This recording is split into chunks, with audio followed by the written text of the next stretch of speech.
আসসালামু আলাইকুম। আশা করি সবাই ভালো আছেন। আজকে আপনাদের সাথে ইতিহাসের সবথেকে নির্মম এবং বর্বর হত্যাকাণ্ডটি নিয়ে কিছু অথেন্টিক কথা বলবো। সেটা হচ্ছে, আপনারা সবাই জানেন, সুদানে স্বর্ণের বিনিময়ে মুসলিম নিধন করা হচ্ছে। আর এই নিধনের পিছনে মূলত মুসলিমরাই হচ্ছে জড়িত, সংযুক্ত আরব আমিরাত এবং লিবিয়া। সংযুক্ত আরব আমিরাত এবং লিবিয়া এটার সাথে কিভাবে জড়িত, শুনুন বিস্তারিত। 2019 সালে সুদানের প্রেসিডেন্ট ওমর আল বশিরকে ক্ষমতাচ্যুত করে সুদানের সেনাপ্রধান। এরপরে মূলত সুদানে গণতান্ত্রিক আন্দোলন শুরু হয় এবং 19 সাল থেকেই মুসলিম নিধন শুরু হয়। তখন থেকেই ক্রমান্বয়ে এটা বৃদ্ধি পেতে থাকে। পরবর্তীতে গণতান্ত্রিক আন্দোলনের মুখে পড়ে সেনাপ্রধান সেদেশে অন্তর্বর্তীকালীন সরকার গঠন করে। অন্তর্বর্তীকালীন সরকার 2021 সালের অক্টোবরে এসে ক্ষমতাচ্যুত হয়। অন্তর্বর্তীকালীন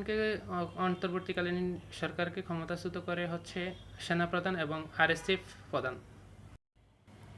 অন্তর্বর্তীকালীন সরকারকে ক্ষমতাচ্যুত করার পর আরএসএফ প্রধান সেনাপ্রধানকে কিছু শর্ত দেয়। এর মধ্যে অন্যতম শর্ত ছিল আরএসএফ বাহিনীদেরকে সেনাবাহিনীতে চাকরি দিতে হবে। এটা হচ্ছে আরএসএফের প্রধান শর্ত, কিন্তু সেনাপ্রধান সেটা প্রত্যাখ্যান করে। এই শর্তটি প্রত্যাখ্যান করার পরপরই মূলত তারা মুসলিম নিধন আরও ব্যাপকভাবে শুরু করে, যা ক্রমান্বয়ে আজকের পর্যায়ে এসেছে। আরএসএফ মূলত গঠিত হয় 2013 সালে। আরএসএফ গঠিত হওয়ার পরে যখন ইয়েমেন আর লিবিয়া সংঘাতে জড়ায়, তখন আরএসএফ সুযোগে সুদানের বেশ কিছু স্বর্ণের খনি দখল করে। আর এই স্বর্ণগুলো তারা সংযুক্ত আরব আমিরাতে বিভিন্ন সময়ে পাচার করত।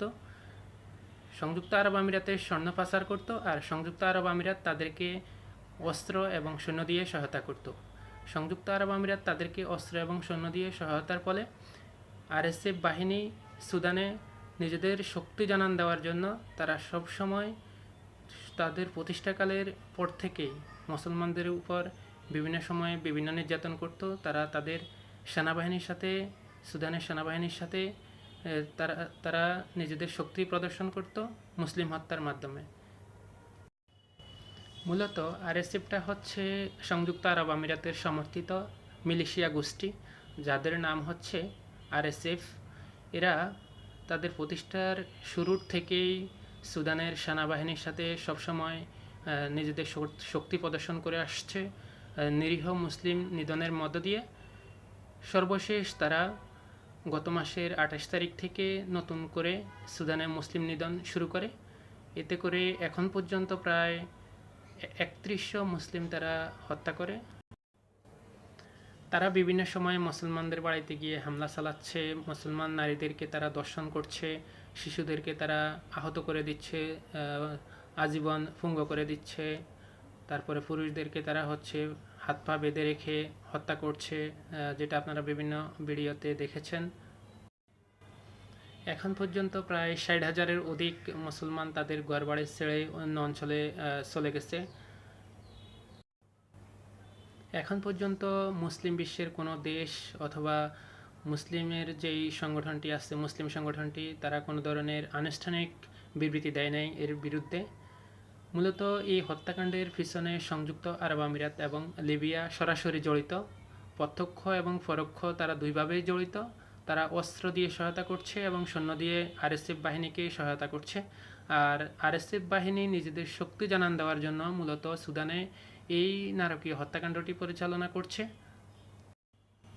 আরএসএফ বাহিনী এ ধরনের হত্যাকাণ্ড এবং শক্তি প্রদর্শনের মাধ্যমে সেনাবাহিনীদেরকে বোঝাতে চায় যে তোমরা দেশ পরিচালনায় আমাদেরকে সংযুক্ত করো, না হয় আমরা এই ধরনের কার্যক্রম আরও চালাবো। আর এতে তাদেরকে অর্থ এবং অস্ত্র এবং সৈন্য দিয়ে সহায়তা করছে সংযুক্ত আরব আমিরাত এবং লিবিয়া। সুদানের মানুষ এটা নিয়ে, সুদানের অন্যান্য অঞ্চলের মানুষ এটা নিয়ে অনেকেই মুখ খোলে না। সুদানে আমার বেশ কয়েকটা বন্ধু আছে যাদের সাথে আমার গত 5-6 দিন থেকে মূলত যোগাযোগ হচ্ছে। তারা আসলে এই বিষয়ে ক্লিয়ার বলছে না, কিছু কিছু বলে বাট বিস্তারিত বলে না। কেন যে বলে না সেটাও জানি না। ওদেরকে আমি খুব ভালোভাবে জিজ্ঞেস করছি। জিজ্ঞেস করলে এই প্রশ্নগুলো তারা সবসময় অ্যাভয়েড করে।